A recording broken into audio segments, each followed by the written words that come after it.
Good morning. We have Miss Jennifer Pyle from the Census Bureau, and she's here to answer some questions from our Lafayette County Council 4-Hers. Some of our older 4-Hers have some questions for. We couldn't do an in-person meeting this morning, but they've shared some questions with me. So let's go on. Our very first question is coming from Lydia Gainey. Okay, so here's our first question. Is every census questionnaire the same? Yes, that's an awesome question. Thank you, Lydia, and thank you for having me here. I love coming out to Lafayette County. And yes, absolutely. It doesn't matter where you live in the country. It doesn't matter who you are. Every single questionnaire is the same because we want the same data. So you certainly don't want different questionnaires sent out to different people because everybody's responses should include the same questions. And then that's how the census figures out certain information like a population, how many sexes of certain male or females live in different areas, age range, addresses are obviously going to be different, but the question is the same. Everybody gets the same questionnaire. Okay, so our next question is from Kaysen Driver. Kaysen, what do you have? How does the census results impact local education? So the census determines the population count. So it breaks down the ages. So that would advise the government how many different people live in a certain area of certain ages. So how do we know how many buses are needed in that area dependent upon the age range for the school age children? How do we know what types of courses that may be facilitated through federal government are needed for that particular area? So that could be a free lunch program, it could be pre-K programs, it could be sports related programs. So every program that includes children of different ages needs different types of funding. And so the school districts at all different levels would be able to request funding based on the population. But if people don't fill out their census, they don't know those people live there. So for example, Kaysen, if your family didn't fill out their census and maybe if you have brothers or sisters that were not put down, they wouldn't know that you live there. So I'll use an example of if a class was only known or a school was only known to have 100 children because that's what was put down on census, but actually 200 lived in the area, the funding available would only be based on 100, not 200. So it really shorts students and families and educators when the population isn't accurate. Excellent question. Thank you, Kaysen. Okay, so our next question is from Davis Jackson. Davis, what's your question? When is the deadline to fill out the census? The 31st of October. Now that date has been moved back because of COVID, because of the pandemic that we've all been experiencing. Typically, if it was not for that, as in years decennials past, it would be at the end of July, but it has been extended until the 31st of October. Now, I do want to add for the parents out there watching, and just so that youth can educate everybody that they know, you can self-respond even after the door-to-door knockers go out. So up until the 11th of August, people are encouraged really to self-respond by phone, through the mail or online. And then once the Census Bureau dispatches people to catch those individual households that have not already responded, people can still self-respond, but we really are trying to get everybody to do so before the 11th of August. But you can still do it all the way until the end of October. Halloween. Halloween is your deadline. Okay, Trey Galbraith, you've got our next question. Do you have a good one for us? Are individual census results available to the public or are they confidential? So by law, all census answers are confidential, and that is under Title 18 of US Code. And I will use myself as an example. I work for the US Census Bureau. I'm a federal employee, but when I came on board, I had to take an oath that I would not share any data that I am privy to based on my position, and that applies across the board for every US Census Bureau employee. So data is protected. Now, as a follow-on, I want to add to that, Trey, which is a great question. Why do they ask more questions than just how many people live here then? Because that data is used for a lot of different things, but what the census does is it masks the data when it is sent to the White House so that the numbers are really only used at a higher level for funding and for political purposes, for our power representation based on population. But nobody can ever see your data. Once it is sent, the US Census Bureau utilizes it, they mask it, they funnel it out, and then it's sent forward. But it is safe for 72 years. So I bet That's a what lot I was going to ask you, because I've heard people who love genealogy, they'll go back and do yes, research. my family's one of them. So that's one of those things. There's got to be almost a lifetime pass, and then someone can go back and see how many people was living. And in that house is and another things really like that. important, not only is it important to do the census for funding and for representation right now and for the next 10 years, but it's super important for genealogy purposes, for those people that are interested in your lineage. In 72 years, people will be able to access your census data. But it is secure for 72 years. I mean, there's a lot of times when I'm in groups where people do genealogy and they say, oh, that's why I can only go back so far, because you cannot access it by law. Okay, so our next question is going to be coming from Seth Chandler. Seth, what's your question? How will the census data affect residents of rural communities? Thank you, Seth. That's a great question because, as we all know, every county is not the same. Every city is not the same. Every community is not the same.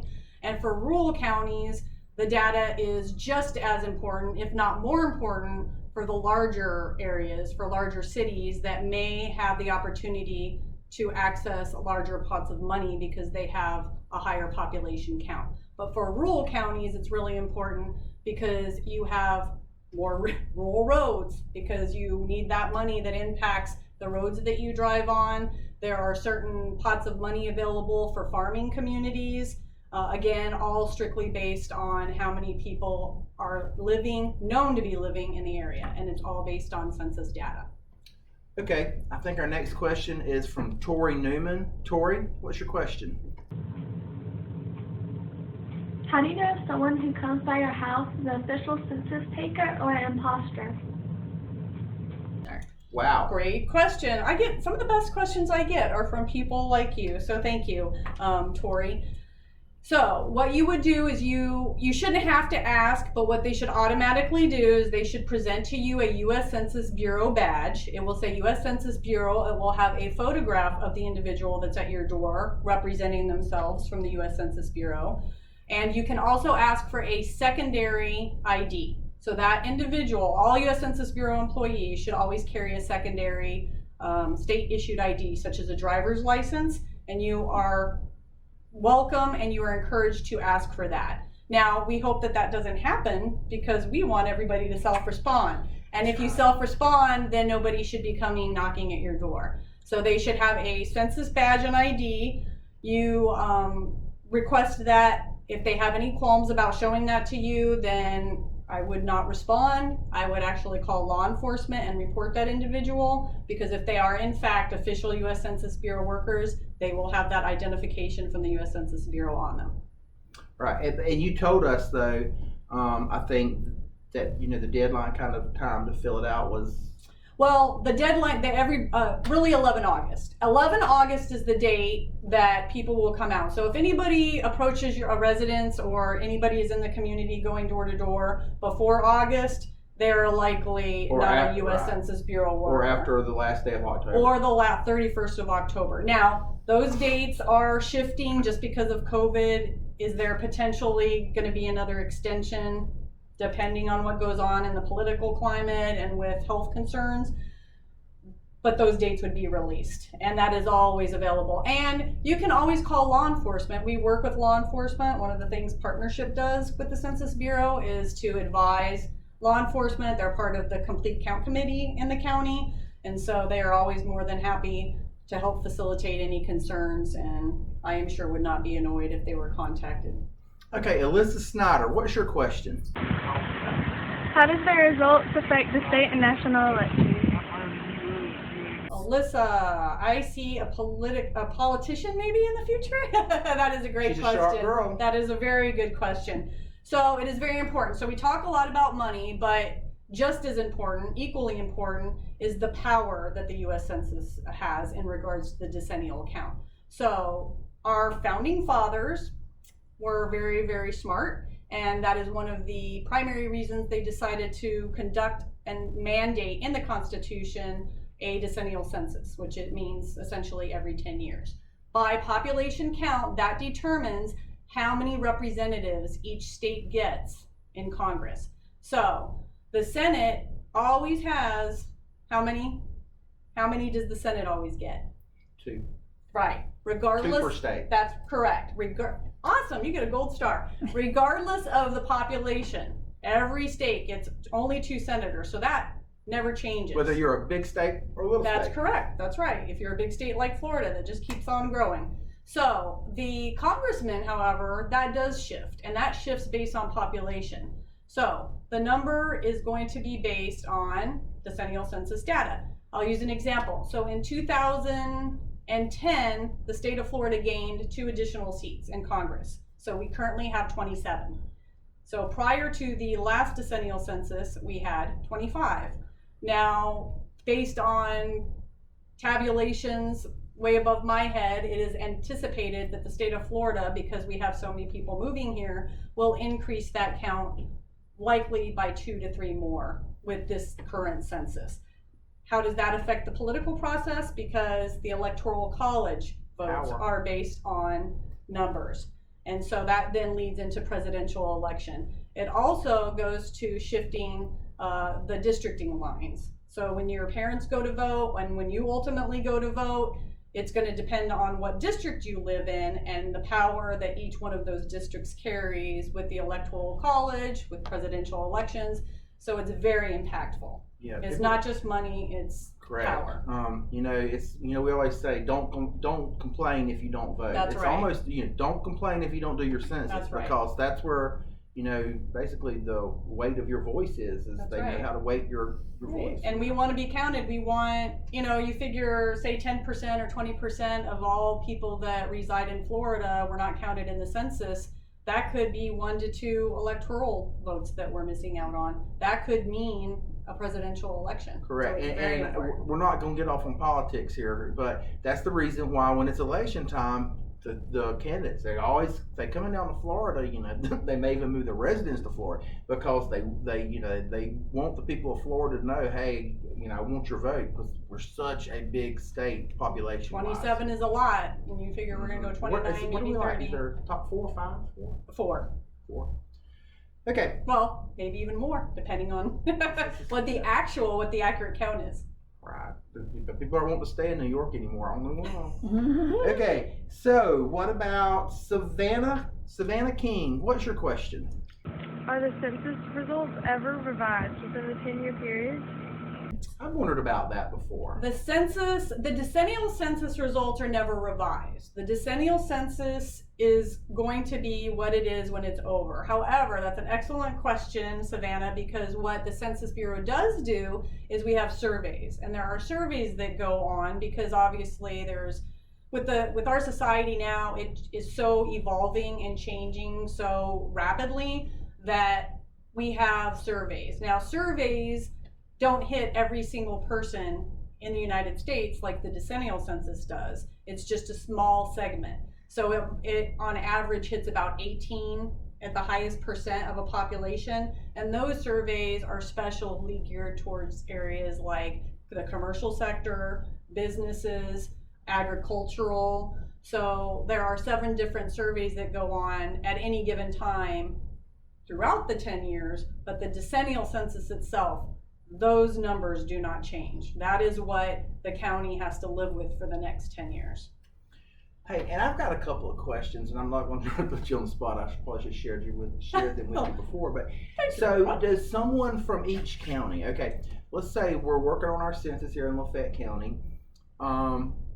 Does someone in our county, in the local government, maybe, are they responsible for telling you hey, we feel like we did the best we can. We don't know of anybody who's not been checked, or is that just up to you to decide whether or not the county has completed Well, it? I want to say it's a great question. It's not really up to me. So essentially what my position is to help facilitate. So my job is to try to encourage people to get motivated, to educate them about the importance of the decennial census. It's also, I'm used as a resource for areas like promotional items, changes in timelines, questions like this, whether it be from an adult venue or a youth venue. But what we do is we do pair up, and I'm very proud to say for the county that they elected to stand up a complete count committee. And so what that is from the county officials, and Steve Land, in fact, is the CCC chair. And then I work closely also with Keisha Fendora, who is his assistant. And it also includes law enforcement, it includes supervisor of elections, it includes the superintendent of schools, who have all actively been engaged and working with trying to improve the count, such as yourself, and the club, and kids, and people that really at the end of the day don't even have to have any special affiliation. They don't have to be an elected official. Now, each county does their own thing, and they all decide when they're done actively engaging. I have a feeling that this county is going to keep going on until the curtains close, and this club is going to do all that they can until it's the end of October. But by no means is, Jennifer Pyle doesn't say you guys have done all you can do, because I want you guys, my goal for you is 100%. I want you to be at 100%. You guys were at 47% the last decennial. I don't want you to be at 47%. And I think this is a question that never has an answer, because how do you know if you're 100%? Because this is like seeing if a glass is full, right, but we don't know where the rim That's of the glass an excellent is. question. So you just use maybe indicators that shows some maybe awkward answer. It's a great question, and I get this question. I get this question a lot. How do you know that you got everybody? And that was a very nice way to ask the question, because I get the question posed to me more like, why do we have to do this if you already have an idea of about how many people live here? Well, the idea is based on households. So the US Census Bureau has a very good, and I don't want to say guess, because it's a number that is based on a lot of different sources. So we go through the housing departments, the planning departments, voter registrations, databases that are information that's available to us. Again, we can't share information, but we can get information from other sources. So we have an idea about how many actual households are in the county. Now, then by virtue of households, you estimate, okay, about how many people potentially or could reside in those households. But the count itself is what is utilized. And when I say count, that is what is provided by the residents. That is the number that can be only used for funding and for power, for the number in regards to political power. So that's what we do. Now, leading up, there's a lot of different operations with the census before the actual decennial census kicks off. One of the operations is a new construction program. So we have census personnel that work hand in hand with planning departments so that they can get information about what new construction programs are going to be going on in the county when the census comes. Are those houses going to be completed? Then those are included in the list that we expect to get a questionnaire back from. And then, voter registration databases, driver's license databases. So there are guesstimates and estimates that go on. But at the end of the day, the count that is utilized is the count that we get, whether it be people voluntarily provide it or somebody gets it when they show up at your door. Makes sense. Well, I think I can say with certainty that people understand the census a little better after watching this video probably and answering these questions for these kids. It's been very enlightening, I know, for me, and I've enjoyed visiting with you. I always enjoy coming out here. I'm a little long-winded, but I always enjoy questions, and I love youth groups, because you guys are our future, and you guys make a difference. And I'll tell you what, whenever this here pandemic is all over and things are back to normal, you come back and we'll have all the guys here for you to meet all of our super 4-H'ers from Lafayette County. Okay. All right. And I am in St. Johns County. Maybe you guys could come visit me too. I'm right across the pond. Okay. Well, so remember that next summer we're going to Miss Jennifer's house for a day at the beach. All right. Okay. meet you at Miss Jennifer's That could house. be that could